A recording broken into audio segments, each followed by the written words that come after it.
Welcome back to For the Mariners by the Mariners channel. The safety of a ship and its crew during a major engine room fire depends entirely on the readiness of the fixed carbon dioxide fire extinguishing system, which makes the regular verification of cylinder contents a critical maintenance task. Unlike other fire extinguishing agents, carbon dioxide is stored in high-pressure steel cylinders as a liquefied gas, where the pressure inside the cylinder is determined by the ambient temperature rather than the amount of gas remaining. Because the internal pressure remains constant as long as some liquid is present, a standard pressure gauge cannot be used to determine if a cylinder is full or leaking. Therefore, the primary method for verification required by international maritime regulations is the measurement of the actual weight of the gas or the liquid level within the bottle. Traditionally, this involved the labor-intensive process of disconnecting each individual cylinder from the manifold and physically weighing it using a mechanical scale or load cell. However, modern maritime maintenance has shifted toward the use of ultrasonic liquid level indicators, which allow for rapid and non-destructive testing without disturbing the high-pressure connections.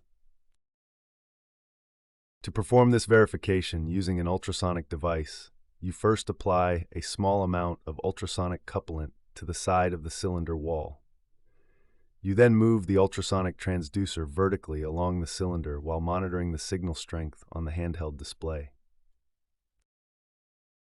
When the sensor passes the interface between the liquid carbon dioxide and the gaseous headspace, the ultrasonic reflection changes dramatically, providing a precise indication of the liquid level. This level is then compared against a temperature correction chart because the volume of liquid carbon dioxide expands and contracts significantly with changes in the engine room temperature. If the measured level indicates a loss of content exceeding 10% of the original charged weight, the cylinder must be removed and sent ashore for recharging and hydrostatic testing.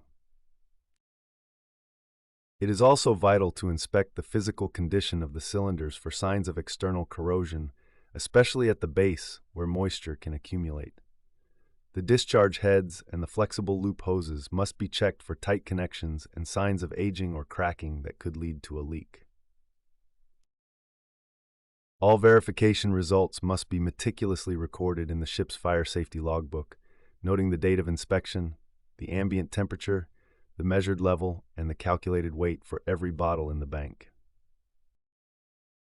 This documentation is essential for port state control inspections and ensures that the system will provide the full design concentration of gas required to smother a fire in the protected space. If you found this video helpful, please give us a thumbs up, hit the notification bell, comment, like, share, and subscribe for more insights. Thank you.